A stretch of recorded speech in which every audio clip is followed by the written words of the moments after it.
Oh no. Some people say that silly bands are just Oh no. I did have silly bands. Oh God. I remember these. We used to fight over these. Hello, HalfPint here, and I just wanted to say real quick, if you've been enjoying my content, please remember to subscribe to the channel here on YouTube and follow me on Twitch so you can always catch us when we're live and see more content. Also, if you are new here, welcome in, and if you're enjoying the video, please remember to like it because it helps me out a lot. I also post funny clips and other things on TikTok. All the links are in the description below, and thanks again. Now let's get into the video. We're gonna watch dumbest scams of the early 2000s. This is an era I grew up in. Consider myself somewhat of an expert on early 2000s TV, if I'm being real. So I'm really excited to see what they pull. I'm expecting to see, I don't know, possibly Slap Chop. I never got one, so I don't know if they didn't work or not. Maybe ShamWow. Just a lot of really bad TV infomercial stuff. Maybe some Tupperware, probably a vacuum or two. Yeah, it's gonna be great.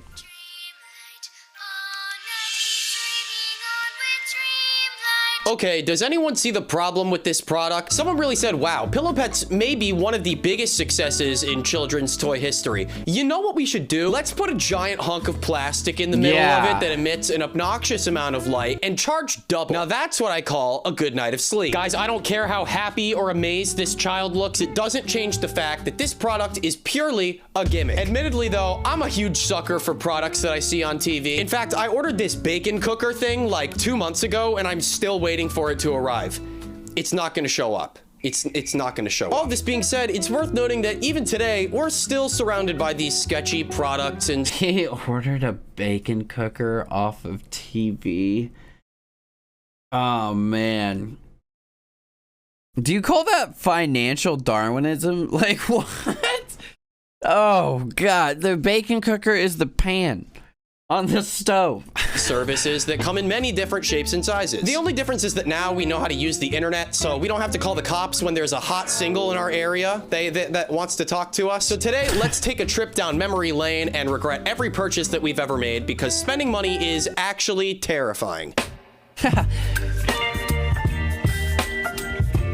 If you've never seen one of these items before, you're either too young to be watching this video or you're just really stubborn and you haven't been paying attention for most of your life. Not my fault. This is a mood ring, and if you ask me, I'd say these bad boys were the starting point for our now deeply rooted insecurities. But how exactly did these rings work? And why was I trying to figure out if I was horny in 2nd grade? They came in many different shapes and sizes, but at their core, they all kind of work the same way. The stone part of the ring was made up of thermotropic liquid crystals, which move and bend in response to changes in temperature. When these crystals move, the color that they express changes. So yeah, that makes sense, but what does that have to do with my fragile emotions? Couldn't they have just marketed them as color-changing rings? I mean, after all, we were children, right? They totally could have, yeah, actually, yeah. But the problem was... That's a super valid point. Like, if I was a kid and you would have said magic ring that changes colors, that literally would have been enough for me to buy it. But the idea that it was a moon ring at some point started to register as like, oh, it's a con. It's like not really a mood ring. And that made me less likely to buy them. It's exactly that. We were children, we were impressionable, and goddamn, we really wanted magic to be real. Take a look at this list of moods on a typical mood ring. You'll notice that there is a total of 8 moods, and they're all extremely limiting. Look, the top 3 moods are stressed, nervous, and unsettled. Couldn't you have just combined them and... There's a motorcycle. Couldn't you just combine them and call it anxiety? And then we get to active, which begs the question, is that even a mood? Because I feel like by the definition of the ring, that would just indicate a dangerously high heart rate. For the opposite of that, we get relaxed. And I think, once again, by the ring standard, that actually makes sense. Finally, we get lovable, romantic, and, oh yeah, happy. No in between. Oops. First of all, the colors for relaxed and lovable are extremely similar, so that could either indicate that you're very sleepy or very horny. Sorry, no in between. Happy, sure. Romantic, you don't know me. So guys, at the end of the day, this is just a more useless and confusing version of a heart monitor. Because I was curious, I looked online to see if anyone actually still makes and sells these, and believe it or not, I found one on that website that runs sweatshops. Look, one of the moods is mixed emotions, which is ironically the way that complacent individuals feel about shopping on this website. So this is some pretty frightening stuff, right? Because is it just me, or will we as a... collective society a lot more gullible back then? Well, the answer is yes, because we also fell for this. Oh no. Some people say that silly bands are just Oh no. I did have silly bands. Oh god. I remember these. We used to fight over these. Oh man, I remember I had a turtle. I think I had a dragon. I had like a bunch of these. Oh wow. And just bracelets in general. Because there was also these gel bracelets that were really big. Oh my god, this is crazy, dude. Oh wow, we should bring these back. Let's bring these back. a fad, like maybe the Beanie Baby or even the Pet Rock. But Robert Croak says these bands are different because they appeal to both girls and boys, and even adults. Silly bands. Who didn't have one of these puppies? Of all the trends that came and passed in my childhood, I would say that this one had the largest chokehold on me and plenty of other kids. And when I say chokehold, I mean that these motherfuckers were literally cutting off our circulation. The first branded silly band sets could be found online for the first time in 2008. But what made these such a sham is that they were actually marketed to the masses as a completely different product than originally intended. They were first designed and released in Japan in 2002 as animal rubber bands to encourage sustainability by discouraging people from treating regular rubber bands as disposable. They didn't start to become popular in the US until around 2005 when they were a huge design and fashion hit at the MoMA design store in New York. Cool. So what exactly does this mean? Well, in my mind, it's kind of bullshit. Dude, I mean, we were essentially just buying one of the most basic office supplies at like 3 times the price. The original packages of silly bands came in packs of 12 for $2.50 and packs of 24 for $5. $5? Sure. Thank you. Oh, looky here. I just found a half-pound bag of assorted color rubber bands for, oh, look, $5. Look at how many there are. That's so many. Oh, forget about that, because if you didn't show up to school looking like this, yeah, you're eating lunch alone for the rest of the year, bucko. Speaking of that sleeve thing, this was very much a trend, and it was very dangerous. Sitting in your... Yeah, no, that's like super scene emo kid energy, was having like a wall of bracelets on your arms, or just like a wall of accessories and like jingle jingle jingle. Anytime you move, you're jingling. Everything's jingling. I don't know why. These were things we did, and they mattered a lot, and I remember them. Your elementary school classroom while your teacher proceeds to cut an entire collection off of your friend's arm is a life-changing experience. Coincidentally and completely related, that was the same day that I found out that I had a penis. All of this being said, were they really fucking cool? Yes. Did me and 2 of my friends start an underground silly band market out of our backpacks at school? I don't know. You tell me. But you'd think with all this rubber band nonsense, people would get a little bit wiser about, you know, their trend subscription, if you will. But, no. People will buy anything. All you have to do is just make it bigger. Tell you tip over. What is this? Now what you're gonna wanna do is perform the same thing, only with the power balance on. Using the same point on the elbow, I'm gonna push down again and resist. For a lot of you, I may have just triggered a deep core memory. I mean, I really feel like everyone had one of these at some point in time. Maybe it was just me. I think in my time, I recognize that little thing on his hand, like wrist. Maybe I saw other people with it, but I don't think I remember this at all. How is that one not clearly gone off the rip? He fell the second time too. I went through like 3 of these, and to this day, I still don't know what the fuck they were supposed to do. It seemed like everyone who had them swore by them, but it was always a white mom, and the story was always something like, I went on a run this morning with no breakfast and no coffee, and I feel like $1 million because of this thing. Okay, but what did the original manufacturer claim that it actually did? The company claimed the wristbands could provide added power, strength, and balance by harnessing the energy of the wearer's own cells. These claims met a class... What does that mean? Harness the cells from my wrist? To do what? Oh, God. Yeah, I think it is financial Darwinism, man, because that is straight up a snake oil salesman from the 1800s. Just like, this bracelet makes you Superman. You want to be Superman? I'll buy this bracelet. You don't even have to eat. You can just run. You can just run and run and run. What? It harnesses the power of your cells. What the fuck? Oh my God. You become the mitochondria. action lawsuit. Power balance bracelets are still manufactured and sold, although the company has dramatically pulled back on its claims. Yeah, no shit, idiots. Now, for those of us who actually paid attention in science class, the manufacturer was trying to claim that the bracelet speeds up the rate of cellular respiration, which is the process that cells go through to produce energy. Now, you may be asking yourself, what about this design contributes to that microscopic process? Don't worry, Nothing. I have an answer for you. Plastic. What do you mean that doesn't make sense? You sound crazy right now. The power balance is actually considered to be one of the most successful marketing scams of all time. It's so close to being illegal. Like it's almost there. But that does bring me to another major point in this video. In planning this video, I tried to organize everything under the idea of it all being a scam. But technically, this is the only product that qualifies as a scam, being that it is in fact a fraudulent product that does not deliver on its marketed functions. But dude, how can you hate on it when everyone was wearing them? Shaq, the GOAT. Kobe, the GOAT.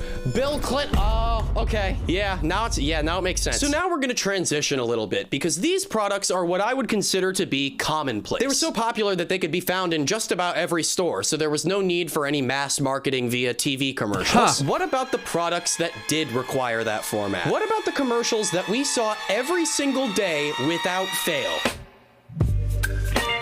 Oh man. Yeah, I definitely had a Fushigi. Oh, is Cam frozen? Why is Cam frozen? There we go. Thank you, Adapt. Okay. Well, that'll be funny. Just a frozen video for a few seconds. I have no idea what caused that. I just had to unplug it, plug it back in, and then deactivate it and reactivate it. I think, I don't know, maybe something went wrong with the USB port. But back to what I was saying. I totally had a Fushigi.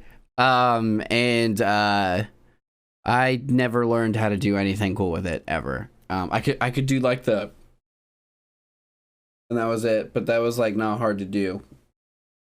So, yeah, I feel that. I think I'm pretty sure I got the Fushigi for Christmas, so I didn't feel scammed because I didn't like specifically ask for it. But I did think it was cool and I did kind of want one. So I was stoked when I got it. I played with it for a little bit. Realized that it hurt to drop on my foot and that I would have to work harder than I wanted to get good at it. So then it just became like this cool looking ball that I had around, which I don't know, it was like a decorative piece. It looked futuristic. I kind of like that. I still like that sort of aesthetic in some ways. You're about to be mesmerized. It's here. It's wild. It's sweeping the nation. Look, so many of them are just... Fushigi! What is there to possibly say about Fushigi? I know. Ball. Now, for those who may not be aware, the idea for this product was to create a sphere so round and so shiny that when properly manipulated, it looked like the ball was moving on its own. This was, of course, one of those products that took a lot of time and dedication to master. And by time and dedication, I mean ruthlessly studying the almost 5 hours of tutorial content on the included DVD. Studying this content would help you unlock epic tricks, such as the prayer cross, levitation, and the enigma. Yeah, I don't know. Users were even encouraged to learn how to maneuver multiple Fushigi. Fushigai? Users were I'm pretty sure it's Fushigai. That sounds right to me, Fushigai. Even encouraged to learn how to maneuver multiple balls at the same time. And that wording really helps the joke I'm trying to make. I actually remember my favorite part of the commercials being the testimonials at the end. It's just funny because I feel like back in the day, it was super easy to convince people to buy a product with the most brain dead review of all time. It's sick. It's so much fun. I love it. It's amazing! I love it! Me too! My grandson, he's 16, he would love one of those. I want to buy it now. Fushigi. But other than it being a massive waste of time, what made this product such a sham? Well, let's refer to logistics for a moment, okay? We're dealing with a completely reflective surface here, right? So what happens when I finish my cheesy stuffed crust pizza and immediately want to start rubbing up on my Fushigi? Or what happens when I finish digging in my butt crack and immediately... That thing's gonna get greasy, folks, and when the surface gets greased up, the magic is gone. Happy birthday, dear Fushigi. And guys, that is a demo, a product demo video that I found for the Fushigi. That wasn't scripted. He did that on his own accord. Oh, wow. The Fushigi is really just a reflective metal sphere surrounded by a thick layer of crystal clear acrylic. When you hold the ball, the acrylic gives the appearance that you are not making contact with the ball. So it's metal covered in acrylic. It is simply a ball of material. Also, this product is made for idiots, and idiots love to drop things. So if it slips out of your hand, well, There goes $19.99 plus $6.99 shipping and handling. Also, they were so heavy. I can't stress enough how bad it hurt to drop one of those on your foot. Like it was a weight. How much did the fushigi weigh? How much did I guess I should put does the fushigi weigh?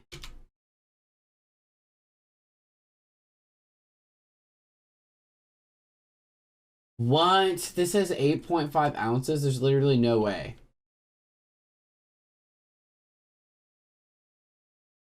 $8.5 ounces. Okay. That's it? That doesn't seem right. Only half a pound? Maybe I was just a soft child.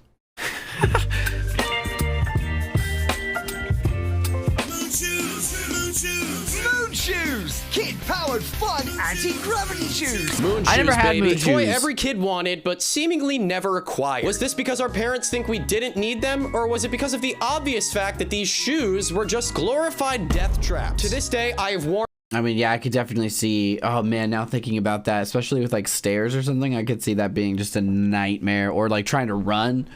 But the idea of a portable trampoline, pretty cool.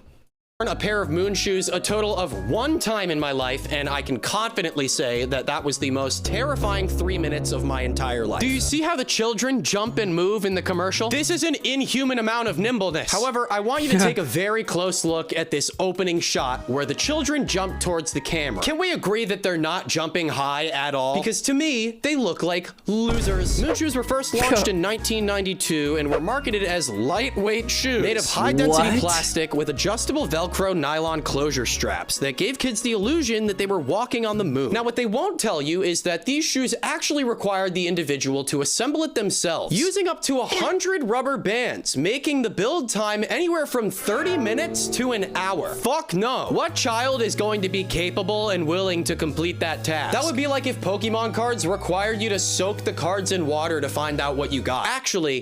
Actually, that's kind of awesome. However, we need to address the elephant in the room with this product, which is that this product is just a complete hazard. If you tried hitting a nasty jump like... Yeah, wait, why wouldn't they just come assembled? Why? So I assume like the rubber bands you're using to assemble them are like what's going on between here that's like suspending this part, but that's terrible. That's terrible. Why would it? No, that's a terrible, terrible idea.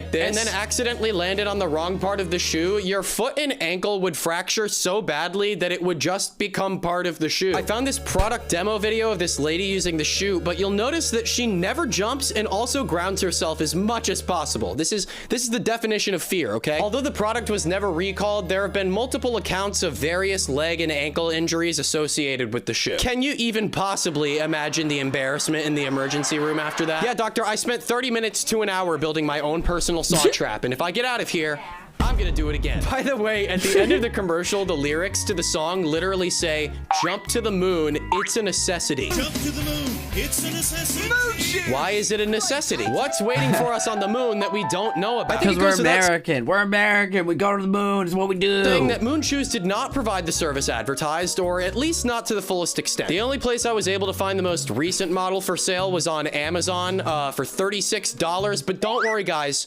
It's 8% off because someone thought that now was a great time to put Moon Shoes on sale. Hell yeah. I think that looking back at products like this is very eye-opening, believe it or not. I mean, when you watch these commercials, it's pretty clear that they tried to employ every single attention-grabbing tactic in the book. But did we really need these things? Were my elementary school peers really gonna euthanize me if I didn't show up to school wearing the, yeah, what are we calling this? But most importantly, guys, and not to sidetrack from my conclusion. Or silly band sleeve. Yeah, silly band sleeve. SBS. That's what we're calling it. But this is a ball of building materials, and I'm not getting over it. This is something you sell in a gift shop, like, oh, this is a fragment of so-and-so's. I don't fucking know, you know what I mean? I guess what I'm trying to say is that we've always been idiotic consumers. And although products and services have drastically changed since the time of these items, I think that like I said, like at the beginning of, or I don't know when I said it, but something about a snake oil salesman. It's that same concept of someone trying to just like, in a capitalist society where you need capital to survive and the focus and power is where the capital is, there are inherently going to be people who, out of desperation of their situation and to get more capital, are willing to disingenuously swindle people out of theirs in order to grab it. Especially because in a capitalist society, it's inherently exploitative, right? Because like no employer can ever truly pay you the amount of work you're doing's worth. You know, they can't pay you the profits you generate, because if they did, they would have no money for themselves. So it's literally inherently exploitative. And in that situation, in a system that's inherently exploitative, you're going to see exploitation everywhere. Even on, like, not just from a laborer to employer standpoint, but also from a individual to individual standpoint in terms of trying to get ahead of people. That's where this whole like savage alpha cutthroat idea comes from. And it also only works to serve the ruling class, because it keeps everyone more focused on this idea of individuality and looking at their fellow workers as adversaries and people to compete with, as opposed to their neighbors and the people they should be fighting with to improve the situation. Advancement in that department just makes us even more susceptible to making the aforementioned idiotic purchases. We spend over $1,000 on cell phones now. Is that not completely sickening to anyone else? Oh yeah, and that bacon maker that I mentioned at the beginning. It took me 3 days to write this script, and I filmed it on day 3. It was supposed to get here on day 1. Meaning I'm literally a part of the point that I'm trying to make here. And that is unhealthy. Look, it's fake. Look at that. There was so much more that I wanted to talk about in this video in terms of like gimmicky concepts and stuff, but I had so many ideas for that I'm just gonna reserve it for another video. Because I like this. I like having this behind me and being able to point at things that don't actually exist yet, because I'm the editor. I really hope that you enjoyed this video, and that if you're a first-time viewer, you'll consider subscribing to this channel. I'm almost at 100,000 subscribers, which is... if you agreed with me, leave it in the comments. If you disagree... Pretty sure he hit 100K. Yeah, 100%. Awesome. Yeah, that was crazy. So that's pretty much my take there. Thanks for watching, guys. Follow me on Twitch to join us live, like and subscribe, and I will catch you later.